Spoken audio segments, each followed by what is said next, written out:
Well folks, welcome back to Delboy's Garage. Right, today is going to be a little bit about tyres. Now at the risk of another egg sucking video, which I don't want to do, this is for the absolute newbie riders. You new riders who've just bought yourself a bike, or perhaps someone's bought a used bike, or perhaps you're going to buy a bike and you want to look at it about tyres.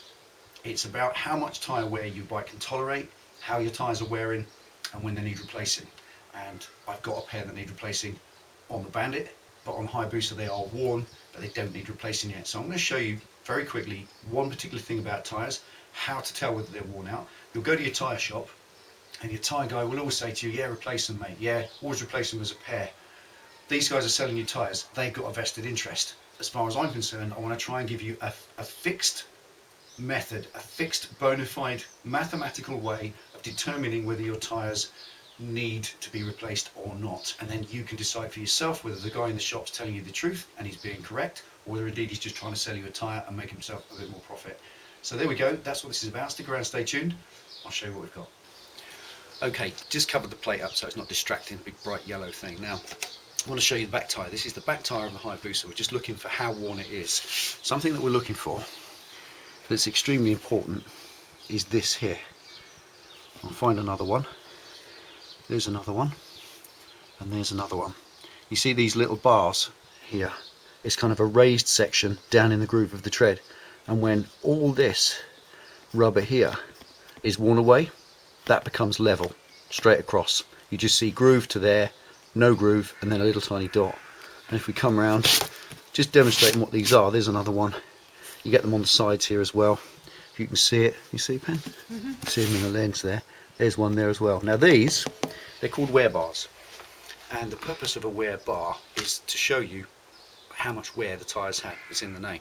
And very simply, when the rubber wears down to that level, that wear bar disappears and you know it's time to replace your tyre. That means 1 millimetre of tread. Now I'm not going to talk about legalities of tyres because this video goes out worldwide and your laws around the world are all different, but it's about safety and water dispellation. Dispelling, the dispelling of water, kicking out the water and moisture. Now when you've got a wet road surface, when you've got you can't get the staff, can you? When you've got a wet road surface, you've got the tarmac, then you've got water, then you've got the tyre. As the tyre comes down onto the water, it squeezes. Like when you squash a donut, the cream comes out the side. It's very simple. Now that tyre has to touch the road surface in order to grip. If it just sits on top of the water, you get aquaplaning, it just slides. So as that tyre comes down and squashes the water away, it needs to go somewhere. So if you're, say for instance here, that piece of the tyre squashes down, the water goes into these channels and is ejected out the side. That's why we have tread. Don't be fooled. This is something not a lot of people are aware of when they first come to biking. Slick tyres actually grip better. A tyre with no tread whatsoever, completely bald and slick, that grips better than a tyre with tread, but only in the dry. The minute there's a little bit of moisture, it's the opposite. It becomes completely lethal. So you have to have at least 1 millimetre of tread for safety. It doesn't matter what the law says. The law is a completely different issue and it's not what I'm talking about today. This tyre is completely legal. You've got, here is the wear bar, and it's completely safe because in my opinion, you can't quite see it on this tyre, but you might be able to just see in the light. There's a little line here, there, and I think it follows the other side about the same, about there it is, like that. Now this section of the tread, this is a dual compound tread, and what it means is that this bit of the tyre is harder than this bit. So this sector, the centre section that wears more, that will last longer than the side. So it's worn, it's due for replacement, but not today, Josephine. So let's spin it round and we'll have a look at the front. Now, spun it round now.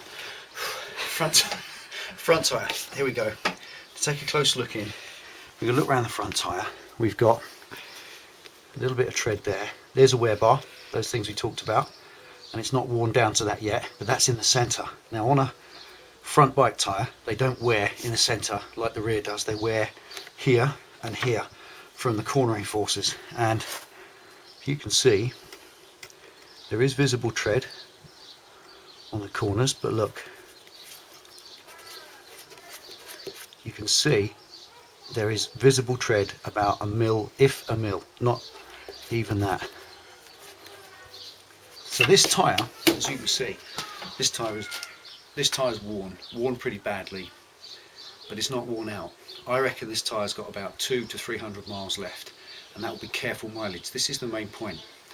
It's knowing about your tyres, like with so many other things on your bike. Now I've checked this, and I check it every time I pump the tyre up, and I check the tyre pressure every day. So I check this tread every day. I go around it, I'm checking it for cuts, little digs, nails obviously, or anything else hanging out of it. That is a worn tyre, and it does need replacing. But it's not dangerous, and this bike only does dry weather at the minute, so this is going to be fine. I'm going to replace it, and I'm going to replace the back one with it, because the back one's only got probably 500 miles. This has probably got 2, so in the next 200 or 300 miles I'll replace that tyre, but not today. So let's have a look at the Bandit. Right, so Bandit, back tyre. Now, here we are. Wear bars there, wear bars there. I'm going to measure the tread. I'm going to show you this. I've always had this, and I always use it for this kind of purpose. Get yourself a tread gauge. There you go. Tread gauge is a little peg with measurements in millimeters on the outside. I'm sure in America you can get one with imperial on it. Now what we do here, pop it down in the tread, right in the center, and we can see 3 millimeters of tread. That 3 is, the line 3 is up against there. So there's, right in the center of that tread, there's still 3 millimeters. So I'll do that again. Right in the centre of the tyre, there's 3 mil of tread. If we come to the wear bar, it's not even 2, it's 1.6. So I've got 1.6 mil of tread there until I get to that wear bar, because on that wear bar, that tread groove is then only a mil or so deep, and that's then, like I said just now, not enough when you want to eject water. This particular tyre is the Avon Storm 2. They're an excellent tyre for bad weather. You've got the bigger grooves in and they're deeper. Nevertheless, a back tyre will slide under power because it does a lot of work, whereas the front tyre does it in a different way. The other thing I'm looking at with this tyre is here. Take a look at this. This is a little piece of flint there. See that? Yeah, ping out at you. And the thing with pieces of flint is that if they start, come back to that in a minute. Pieces of flint. Thanks for reminding me. Cheers, Pen. See, my editing staff are on the ball today. If we come round, look at the size of some of these cuts. This is pieces of flint, and this is my own fault because I ride up the middle of the road. This is the cost. So this tyre is healthy as far as tread depth, but it's in a bad way. It really is. And this, as Penny quite rightly just said, is a plug. If you remember a little while ago, I've got a piece of wire in there, and that's the plug. And as this wears down, that plug's got a little button of rubber on the other side, just holding it in. And as this wears much lower, there's less of this to hold. And if you know what I mean, if the tyres, if the tyre thickness is that big and the plug is that big, you've got a long tube of rubber that the plug is glued into. Once the tyre tread wears down, your plug is only holding on to a little bit of rubber. That makes sense, and the plugs can blow. So once you've plugged the tyre, you've shortened its life. So this tyre, albeit got lots of tread, it kind of could do with replacing. Loads of tread, I'll probably run this, if I was going to, I'll show you something else in a minute, I'd probably run this for another good 1,000 miles or so, and that's quite safe for that. So let's go and look at the front on the Bandit. So here we are, finally, the front tyre on the Bandit. So this is the worst one of all. Take a little look around this. This is a perfect case in point of a wear bar. This is the job of a wear bar. It's now worn out. There it is. Come on round. There's another one. That's pretty much worn out. There is one. There it is. Check that out. That's completely gone. So here, that was a complete line of tread all the way along. Well, there's nothing to measure. There's no point in using this because it's gone. If I measure inside what's left, it's 1 mil. There it is. Not even a mil. So this tyre here is due for replacement. This tyre's not due for replacement like the Hayabusa's in about 200 miles. This is due for replacement right now.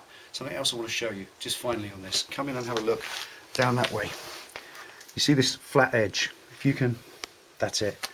Now here, you see you've got a tooth on the front. The front tyre has got kind of a flat spot in the centre, and then you've got this chamfer. This is no longer a perfect ellipse all the way across. You've got this flat edge here and flat edge here. Okay. Now, the point of this is when the bike leans over, there's centrifugal force pulling sideways and it's rubbing on that tyre. It rubs on it, and that's where the tread on your front tyres rubs away. This exact business is one of the reasons why you absolutely make sure you check your tyres every day, because you make sure that this business of the wear bars going out, you keep an eye on them. Also, you check your tyre pressures every day. Like I said, every time you ride your bike in the morning, stick a little digital gauge on it and check them. If you keep your tyre pressures correct, you'll keep this tyre carcass in shape. It will stay an ellipse as best it can, and it will wear longer. If you run a low pressure tyre, the centre of the tyre pushes in because there's not enough pressure in it, and it exposes more of these sides, so they wear quicker. So your tyre life will be extended. And this tyre is definitely out, so we are going to replace the tyres on this bike. The back tyre is as good as out. It wouldn't do another 500 miles. The cuts in it are starting to worry me, and the front tyre, that's worrying me just riding on that. So this is going to do one more trip, and that's from here to the tyre shop tomorrow morning. So there we are. Right, here's a quick one for you. That's the tyres, worn out on the Bandit, absolutely worn out. Can't ride on that again unless it's to the tyre shop. Hayabusa, worn, but not quite out yet. About 200 miles or so, which I'm going to use it for dry days only for now. I'm going to just roll it back on the use. It won't be going out in the wet, and they'll be okay for another month or so, and then I'll get them. I've just got a budget. It's as simple as that, and that's what it's about. Now, talking of budgeting, there's a very simple issue I want to talk to you about. When you buy your new tyres, this depth gauge comes into its own. The one thing we never do is when we get home with our bike and our new tyres, we never measure the tread, because we don't care. You just put new tyres on the bike, forget about them for a year. Don't. Measure the depth of the tread, 7 mil, excellent. Get a piece of paper on the wall, or a board or something. Even if you put it in the handbook of your motorcycle handbook, it doesn't matter. Scratch it on your toolbox, whatever. Make a note of the tread depth when you buy those tyres, 7 mil. And next to where you put that mil, put 0 miles. That's when they're brand new. Do 1,000 miles on the bike, then measure them again. Measure them, 6 mil. 2,000 miles, make another note, 5 mil. You can see where we're going with this, can't you? As the tread wears down, you make a note of the mileage each time, and the mileage should be roughly the same. Seasonally it might change, but only by a little bit. The point here being, when you get to that last increment, you've got 2 mil of tread left, you know you've got to change them at a mil, we've just covered all that.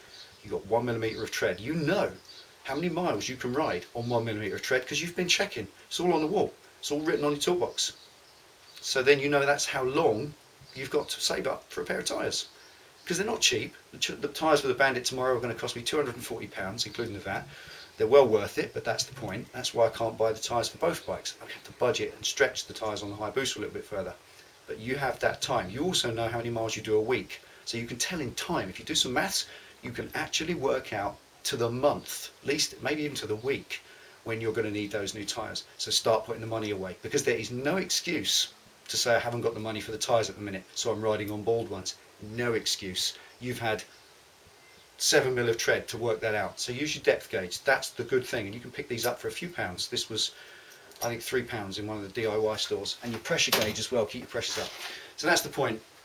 Keep that tread depth wear bar noted. Keep an eye on it. That's what they're there for. They're produced by the manufacturer for you. That's your information. Taking no notice of them, it's like ignoring someone who tells you there's a fire in your house, because it's as bad as that. You ride around on a tyre that's completely bald and unsafe, you're going to hurt yourself just as much. You could pay the ultimate price.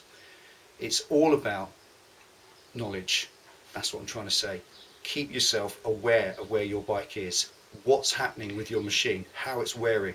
If it's wearing unduly on one side, then it's unevenly worn. So premature failure of a tyre is there. When you plug a tyre, you shorten its life by about 30%.